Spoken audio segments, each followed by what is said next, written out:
What's going on? Let's see how many people decide to pop in. Just doing a quick joint live on YouTube.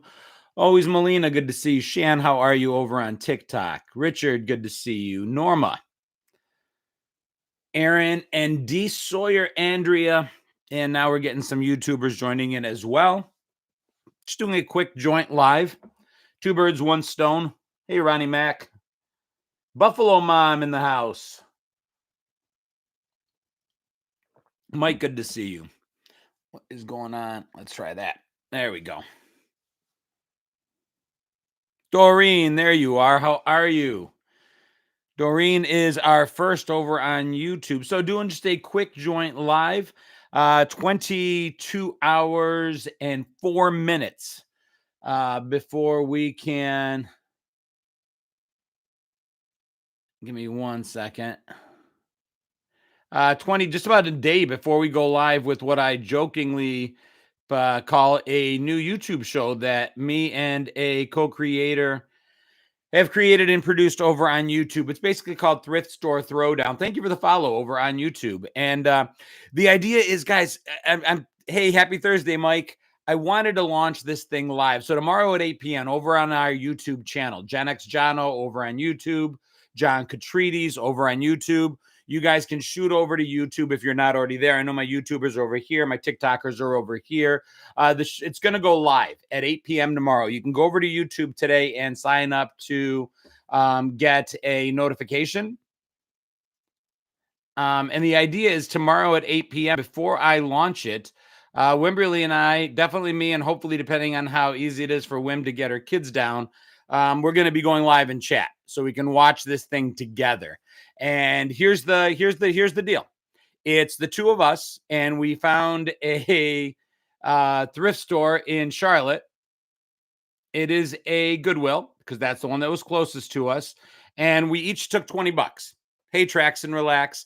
With that $20. And a lot of people said, what can you get at Goodwill? Especially South Charlotte's fairly bougie. What can you get in Goodwill for $20? Well, yeah, it's tomorrow night, Doreen. Tomorrow night, 8 p.m. Eastern. I got to tell you guys, you can get a lot. DVD players were like $3. Not saying I got one, but I'm saying there was like $3. You can get DVDs. You can get CDs for like $1. Shirts are like $2 to $4. A lot of people are like Goodwill overprices. This thing wasn't a collaboration with Goodwill, just where we ended up with. But I got to tell you, I was shocked at the level of stuff that was. I don't know how many of you guys thrift. If you guys are big thrifters, I was not much of a thrifter, but I certainly am now. I try to get out there at least a week. Any members only jackets, I can't say too much. Now, if you watch that, I found a members only jacket at a thrift store not too long ago. So I've got my blue one, but I'm always on the hunt for more. Michelle says, I love thrift stores. I had no idea. I didn't think there was anything good in these things.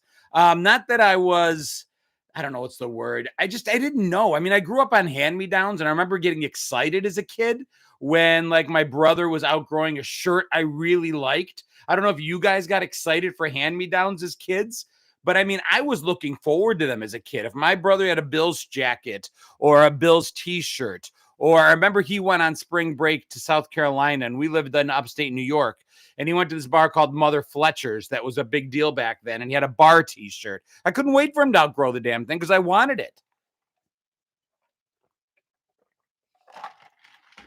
Trying to drink my water.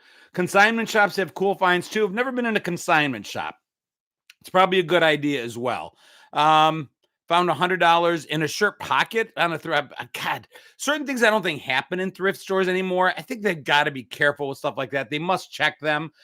Super good finds, like finding something that's worth like thousands of dollars on their shelf with Google and Google imaging being so obviously easy now. I don't know that those things happen anymore, but I'm always on the lookout. I'm always taking pictures and seeing what I can find. Fiddler says, I wasn't looking for hand-me-downs. I have a sister. I got to tell you, I've had followers tell me that they had sisters that still handed them clothes down and they were guys. The whole unisex clothing lie. Siren, hello. Michelle, wanted to make sure I got a chance to say hi. Doreen, of course. Luna. Tina, good to see you. I see you there. Luring Undead, neat little name. We got over on TikTok. Just Joe, good to see you. Fiddler again, hello. Always Melina. Mandy, grew up in Buffalo. Love your post. Mandy, I'm going to be heading your way. August 22nd to the 25th. I will be in the 716 with my buddy SC Kicker, a.k.a. my friend Mike, also known as one of the producers of the Hyde Park Ninjas. We're coming back to Buffalo to film what will become a documentary.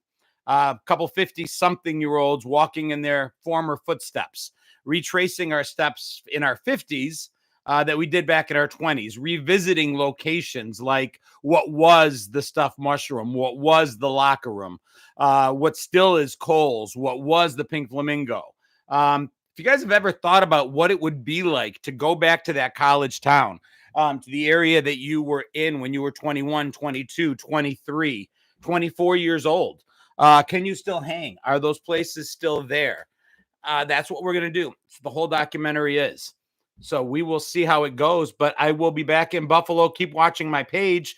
Follow me on Facebook or Instagram if you don't already, and we should be putting an itinerary up pretty soon.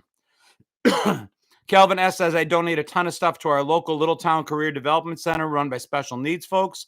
Very cool. Doreen, am I still frozen? Just don't drink like you did then. I don't drink much right now. I see you got MD. Where's the boons? Has nobody sent it to me yet? I live in North Carolina now. Military brought me here. Mickey Rats. Depending on the weather, I know Captain Kidd's shut down, but Mickey Rats on the lake would be pretty cool. Maybe even Mickey Rats downtown. William, thank you for the follow on my TikTok live. Appreciate you. But yeah, I don't drink that much anymore. Just, I don't know. I drank so much in my 20s and 30s that I think I don't know. Mike, you're going to have to take it easy and make sure that I kind of ease my way into it. I don't want to embarrass myself, but I certainly can't drink like I did back then, only because I haven't really been drinking a lot lately. Johnny 5, thank you for the gift. Carol's Cobblers, thank you. Good to see you. Jeremy, thank you for the follow. What high school did I go to? I grew up in Wolcott, New York, which is a super tiny town located in upstate New York along on Lake Ontario, midway between Rochester and Syracuse. About 2 hours east of Buffalo, about an hour east of Rochester, hour west of Syracuse, literally the middle of nowhere. Great little town to grow up. So I went to school at North Rose Wolcott. Ophelia, thank you for the rose. Tina Borelli, thank you for the $3 super chat. Appreciate you. Yeah, so I grew up in like Mayberry, literally a one traffic light town. So when I went to Buffalo for college, it was kind of a big deal. Buffalo to me was a big city. I had not seen buildings like that. We didn't have that sort of thing. Even Rochester, that I went to a little bit as a kid, that was the closest city. Buffalo felt more metropolitan, more strips. Buffalo had Elmwood Strip, and it had like Main Street where the Main Street bars were, because it was just a huge college town. So a little bit of culture shock for me. Siren says I couldn't wait till I was 21 so I could go into a bar. And by the time I was old enough, I wasn't drinking. Have I ever been to Palmyra, New York? Yeah, Palmyra is about 20 minutes from where I grew up. So we did the Hill Cumorah pageant as a point of interest, which is a big deal in Palmyra. And it wasn't far from us at all. Yeah, I remember wanting certain bars were tough to get into before I was 21. Now, I cheated a little bit because my older brother owned a bar. So I started bartending at like 18. When I went off to college, he was already in Buffalo and had owned a bar. And he let me bartend. I just told everybody I was 21. And because I could grow a mustache by the age of 13, nobody really questioned it with me very much. So then people that got to know me at the bar, when I went to visit them where they worked, they didn't question it. I never got ID'd. So 18 years old, I was really a big part of the bar scene, but there's still those bars that I didn't have a connection to that I couldn't get into. And those are the ones you really wanted to get into, right? The bars that you could not get in, that wouldn't take your fake ID, that were really strict on IDing, except for the 16-year-old girls in front of you in line that always seemed to be able to get in, always seemed to get by the bouncer. Mike, you used to be a bouncer. Tell me how that used to work. But they got in, but we couldn't. And then when you turned 21 and actually got in there, I'm thinking a place like Mickey Rats was huge like that. You get in there, or Slambas was like that, and it's full of young kids. You're like, I couldn't get in, but all these other kids did. If you did not have the experience of being carded, did you really experience the 80s? I don't think kids. So today, kids, again, kids have it tough in a lot of ways today, but a lot of what kids experience today are easier than us. Side note, do any of you sit normally in a chair? I mean, seriously, can you sit with your feet on the floor and just sit like an adult? Because I can't. So when we were growing up, we had to borrow a brother's ID or a friend's ID, and they would like get a different one and give it to you, or you would find a college buddy's ID, something like that. And it kind of looked like us, and a lot of times it didn't. Mine wasn't great, but it kind of worked. Today, kids spend, I think, $200. They can actually get an ID online that even has a barcode in the back, and it's basically sold based on theatrical. They get away with it because they say it's for theatrical productions, and it says right on there as a disclaimer that you shouldn't use it for blah blah blah, but that's the only reason anybody ever gets them. Nobody's really doing it because they have a musical that they need to have a driver's license for. But at any rate, they don't know what it was like to chalk a license. Shannon, thank you for the heart. Over on TikTok, do you guys remember what chalking licenses was? I mean, I had friends that were champs at it. And hey, Red, good to see you. Vicky Chandler, hello. Irish Lover, I did see you pop in. Michigan Life Above the 45th Parallel, want to make sure I give you a shout out as well. Thank you, all you guys on YouTube, for being members. Appreciate you. If you don't know what chalking is, or if you need a reminder, chalking came to a horrible and ugly end when you would go to the bouncer and you would do one of these and take a wet thumb to your driver's license. Because chalking basically was just that. In New York State, the background of our licenses were white. So you would take chalk and you would chalk over the date of birth. And then you would take a pen, a marker, something, usually it was pen, and just change the date. And some of them were really, really good about it. I had a friend that could chalk the hell out of a license, but all it took was a little bit of spit and rubbing of a thumb, and that was the end of that. My brother got drunk his first time at the non-alcoholic bar for teenagers. Just the tiff. That's a great topic. Do they still have teen bars? Do they still have teen nights? I would guess not, because I have to guess today it would be a huge liability. But back when we were growing up, I remember going to Rochester, and places like Club 747 was an actual club that was built into what looked like a fuselage. And 1 or 2 nights a week, they would shut the bar down, cover the alcohol, and it would become a teen night. They would charge us the equivalent of what probably would be $50 tonight. It was like $10 at the door, $20 at the door, and they would charge us a ridiculous amount of money to drink soda. But we'd go in, and it turned into a under 21 bar. And of course, we all drank. Irish Lover, thank you so much for the super chat. I did get chalked by the end of the card. It ended in 87. Yeah, the chalking was a thing, but the teen bars were a thing. No, they have no teen night at all now. They couldn't, I wouldn't think, because we all drank out in the parking lot and came in drunk, and you were going into what was effectively a bar anyway.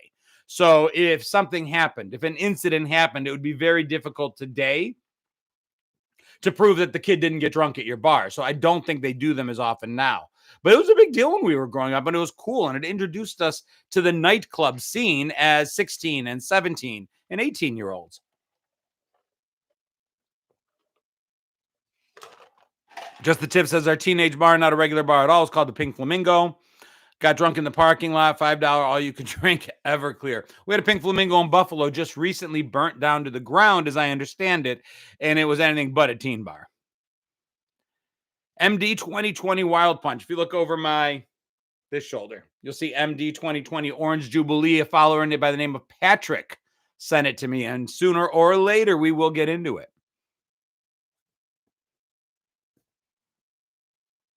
Go Bills, Kevin. I'm from New York City, Manhattan. They have nothing now. They can't. Like I said, the liability, but it was really, really cool for us. And it gave us practical experience. And, it was just being out on the dance floor. And the cheesiest thing I remember is they had back then, I don't know what tech they used to do it. Today, it would be sort of the equivalent of a white screen. But it was basically this. What is going on? Sorry, give me 1 second to fix my YouTube camera. Better. Basically, what it was is it was a big screen over the dance floor, and it would just have writing on it. And you could go to the DJ and you could leave like a message. So all of a sudden, you'd be on the dance floor and you'd be grooving it out. And all of a sudden, you'd look on the dance floor and it would say to the girl in the jelly shoes and the pink Izod, to the girl in the leg warmers and the Coca-Cola shirt, the guy sitting at the bar with the Coke bottle glasses thinks you're cute, that sort of thing. Bearded says, my town has teen clubs. They are retired bars. Thank you for the super chat, Beard. Yeah, I guess if a bar shuts down completely and has no alcohol in it, it would probably still work. But if there's any alcohol on presence, like it's on actually on site, covered or not, I don't think it would work. Spoonie, thank you so much. Love you right back. Lexi says, not the jelly shoes. Lilith, you're my favorite. I love your content. I appreciate you. J-Dub says, oh my gosh, I love this. Our underage club was called the Flamingo Bay, and we danced to Moni Moni. You danced to Moni Moni, J-Dub, but did you also insert the extra lyrics of get laid, get fucked? Just played our vintage. No alcohol. Yeah, that would work. That would totally work, Bearded. Thank you for the hand heart, Spoonie. Appreciate you.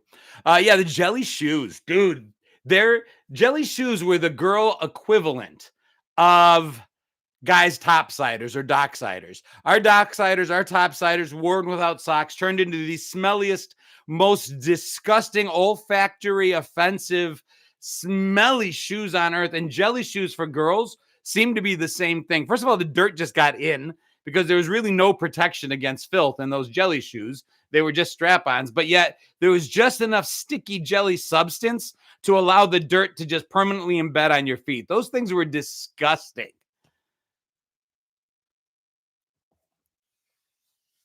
Thought that was the real version. Sweaty feet. Yeah. Gasoline gliders. I don't think I know what that is. Michigan Life above the 45th barrel says, you and Sherry are fantastic with these videos and shorts. Really enjoying y'all so much. Hope it's coming back to you too. It absolutely is coming back to us in such huge and amazing and incredible ways. My feet have never smelled so bad, says J-Dub, regarding the smelly jelly shoes. Did I have an AFX, an FX slot car track? I had one slot track, and I think it was a Matchbox. Anyway, it was the orange tracks. And I remember I did something, and my mom grabbed one of those tracks, as mothers did back then, and whatever was readily available to beat us with, that's what they used. So after one beating with those tracks, I pretty much self-destroyed them myself. It wasn't worth the risk. So I did have a pair. I did have a set for a minute, and I'm pretty sure I threw my own away. It's like the paddle ball on a string. You got one of those for like $5 and thought it was a pretty cool thing, and you loved playing with it. And you're like, well, this is cool. Until inevitably, invariably, unexpectedly, the string and the ball fall off. And now it's just sitting in your room waiting for your mother to discover that that would be a good thing to beat you with. When you burn the shoes in revenge for someone stealing your girlfriend from you. All right, Irish. I see that. The paddle ball paddle.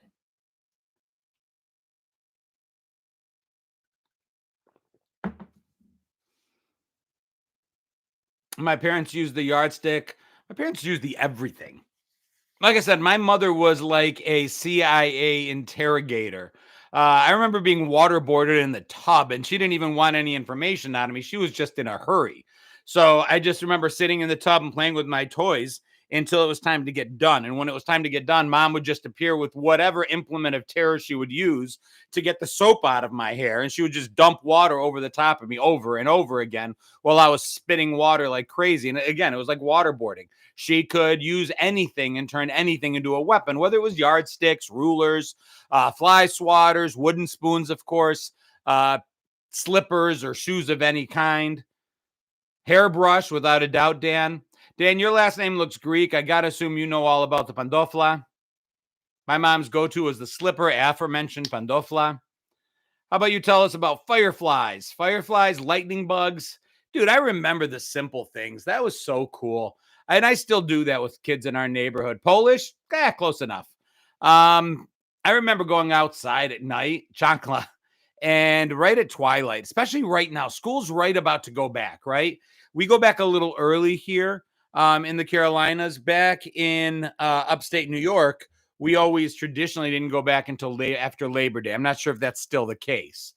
Here they get out of school a little earlier, they go back a little earlier, but it was the week, maybe even the weekend before school went back. And if you guys just kind of put yourselves back, think back 30, 40 years to that weekend before school started, it was like you were willing time to just stop because you knew the summer was over. We didn't know just how few of those magical summers we were going to get before we bridged the gap between being kids whose imagination was just endless to young adults who then started doing other things. We stopped playing.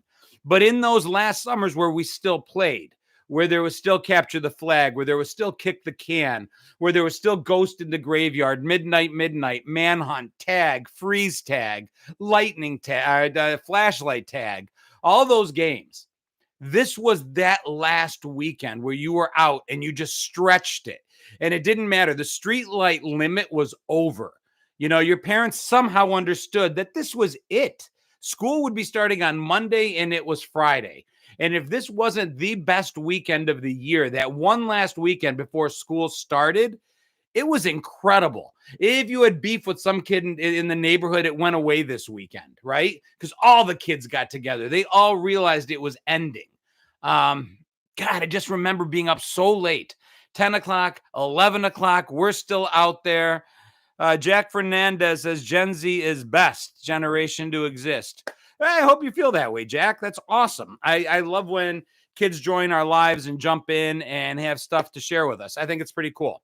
I will disagree with you vehemently, but dude, I want every generation. I've got 2 Gen Z daughters. I hope they love and will look back on their childhood with the same joy that I look back on mine. Michelle says we did more in that last week of summer than we did all summer. We did. We knew it was ending. It was like the end of a really good book if you're a reader, the end of a really good movie. It was just, and like I said, if it was that time when you were 13, something so drastically changes between 13 and 15, 13 and 16. That last summer when you were 12, when you were 13, you're welcome, Chaos. That was like amazing because it was all ending. It wasn't just the summer that was ending. I won't say our childhood ended because we still have that childhood within us. I tell my 12-year-old all the time, you don't have to let go of that kid. When did Gen Z start? Let's see. Gen Z goes from 2013, I think 1996 to 2013. No. Well, let's look. But I know the youngest Gen Z is about 13 right now. Where's the kid that was just in here? He could probably tell me. I should know this.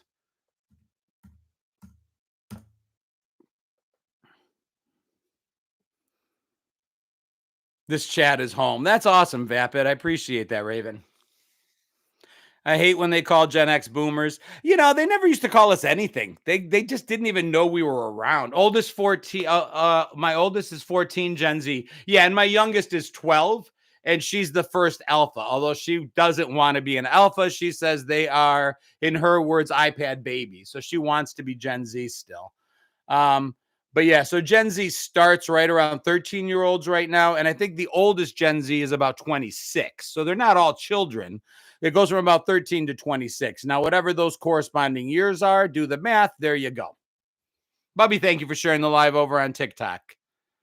I saw a few people threw some gifts. Appreciate you guys. But yeah, I've got to do a...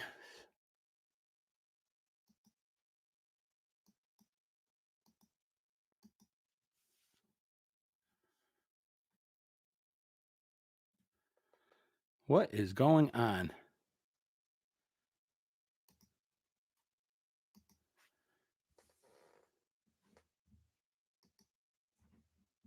Bear with me 1 second, guys. My apologies.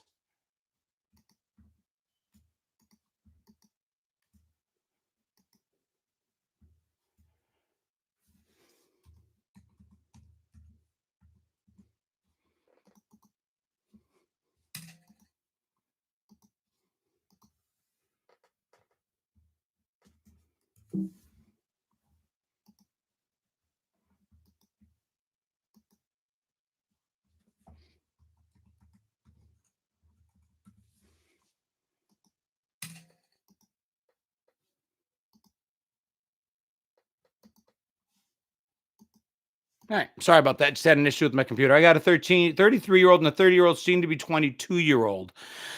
Um, I was that nerd. Minus 12 also. She's being raised by Gen Xers. Luck is hopefully on her side. You know what's funny is you parents, if you've had more than one kid, our oldest is 20, and those that follow me know that there's a pretty decent sized gap between our children.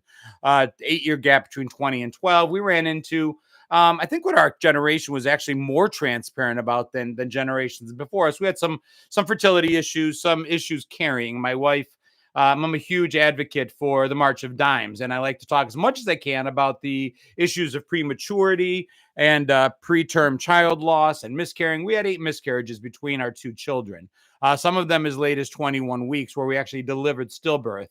And I say we when I mean her.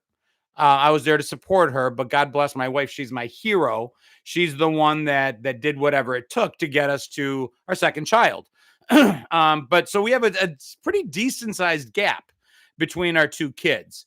And because of that gap, instead of having 2 children, I often say I have 2 only children. They both grew up as only kids. Alex, it's okay. That was our journey. That was what we had to endure. Irish Lover says 2005, same time lapse. Oh yeah, dude. I know about the math being rock solid, but I don't like it. Irish Lover is just talking about time gaps. How like from 1985 to 2005 is the same from 2005 to today. The math works, but it just doesn't feel like it works.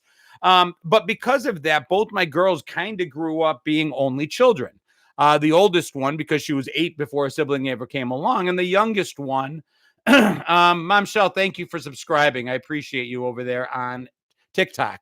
And the youngest one, because her older sister's so much older than her, she doesn't give her the attention. They didn't grow up as close siblings playing together. And all that aside, all I was trying to say is that we raised them differently. We had 8 years to see, okay, we raised the oldest this way. We tried to self-correct. We tried to look back at our own childhood and say, maybe it would have been nice if I had a parent that did this, or maybe it would have actually been beneficial to me if my parents did that. So we tried to give our oldest some of those things that we were missing as kids. Let's go Buffalo. And it turns out, shock of all shocks, that we overcorrected. And by overcorrected, I mean we kind of missed the mark. And I've got great kids. My oldest is an awesome, awesome kid. She's 20 years old. She's smart as a whip. She turned out great in spite of our errors. But as we looked upon it, we're like, maybe we shouldn't have been so restrictive. Maybe we should have waited before jumping in with that issue at school. Maybe we should have let her handle things. Lori, how are you? Lori Vandels, Valdez. Good to see you, neighbor. Need to see you in person. I see you more online than I do in person, and that's just wrong. Give my best to John. So we overcorrected from our youth with my oldest, and now with my youngest, we do things like leave her home alone at 12 years old, which should be fine. Hey, Noah, speaking of neighbors, good to see you, buddy. We allow her to go around the block out of our line of sight. Just things we just didn't do with our oldest. Did you guys overcorrect with, thank you, Michelle, appreciate you. Did you guys overcorrect with your kids? And then did you correct your overcorrection as you went through? Because as a generation, we loved the way we grew up.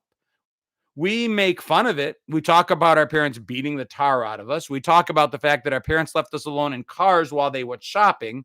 We talk about the fact that it took the movie Adam Walsh, to tell parents that maybe letting your child run rampant through the department store while you shop alone isn't the safest, smartest thing you could be doing.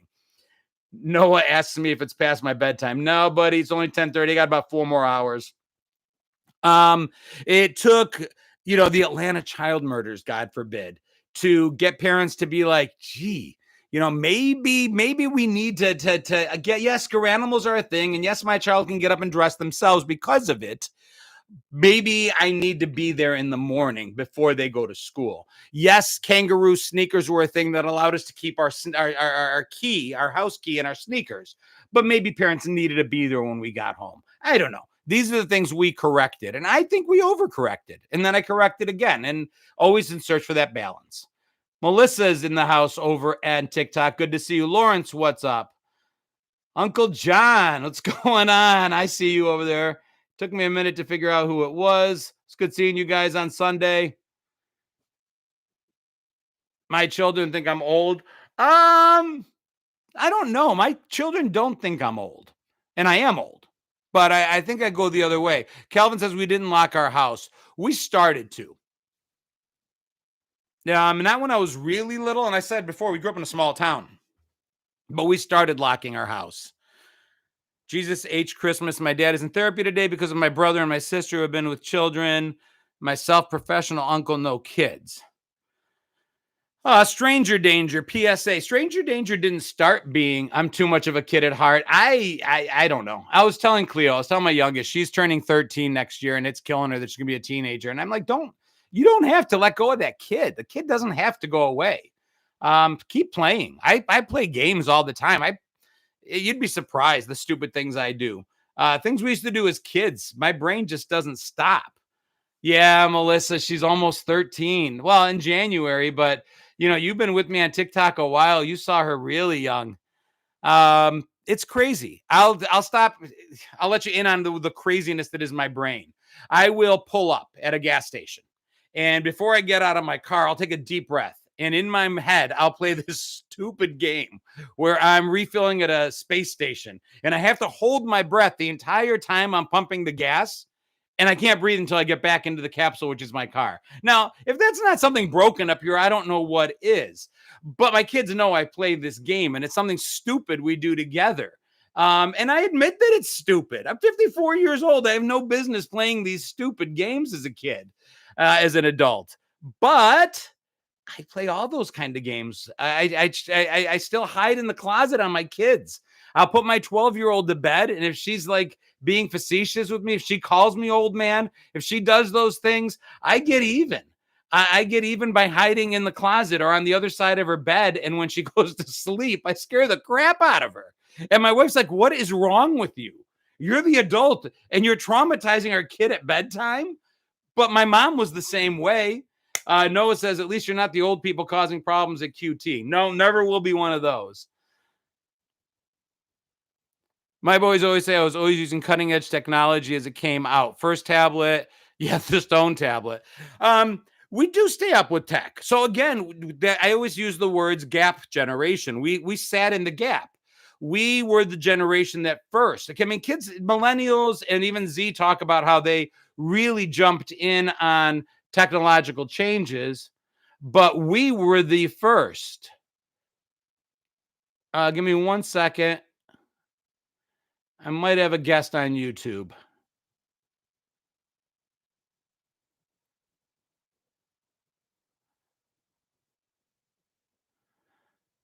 Bear with me.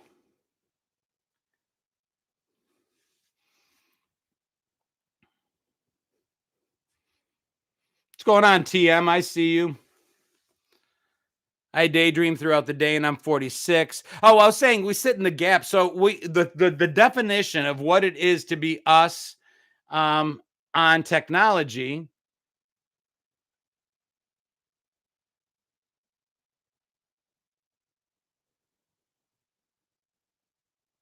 is that we were the generation that taught our parents how to use tech. When the computer came into the house, when the VCR came into the house, when the microwave came into the house, when the Betamax came into the house, when the laser disc player came into the house, when those tools started coming into the house, our parents didn't want to know anything about it. They're like, "Here's the Atari. Good luck. You put it on.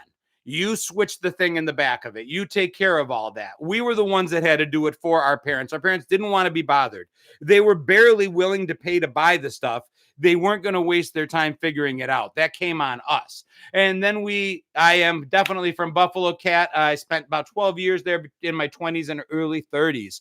What school at UB? Then when we became parents, we didn't have the patience for our kids to figure things out. So when the router went down, we're the ones that ran over and fixed it. We're the ones that got the iPad. We were so excited when an iPad first came out that we set it up. I know there are some Gen Xers that are like, "No, I give it to my kids. I let them do everything." But I will say that statistics will show what I'm saying is true. Statistically speaking, Generation X continues to be, when they poll employers, Gen X continues to be right above millennials when it comes to being the most tech savvy of their employees. We just adjusted so quickly over our entire lifetime to changing technology, so that we are very technologically adept. Now, ironically, The Gen Z, God love them, are great at using tech. They don't understand and not my words. This is actual things that have been proven throughout interviews and data and God knows what. They don't know what's going on behind the screen. They will touch their phone, they will download the app, but they never had to create a web page on GeoCities. They never had to use DOS-based programming, 10CLS, GoSub, and go subroutines and go to routines. They never had to use HTML. They never really realized that there is source code behind the stuff they're looking at. Mary Clayton says I'm freezing on YouTube. Not on YouTube, my apologies. On TikTok. At any rate, here's the deal, guys. I am actually going to end the live. I appreciate all of you. Those of you on YouTube, if you would like, those of you on TikTok, jump over to your YouTube. And it'll be less laggy and freezing. Gen X Jono on YouTube. Give me 5 minutes. I'm going to be right back live on YouTube with a guest in order to talk about what it was like filming the Thrift Store Throwdown with Wimberly Earp. So between 30 and 80 of you watching on TikTok, if you want to run over to YouTube, I'll give you a couple minutes. You on YouTube, I'm going to jump out and we'll jump right back in again with a guest. And I will see you guys soon. Hopefully that'll fix the laggy problem for TikTok.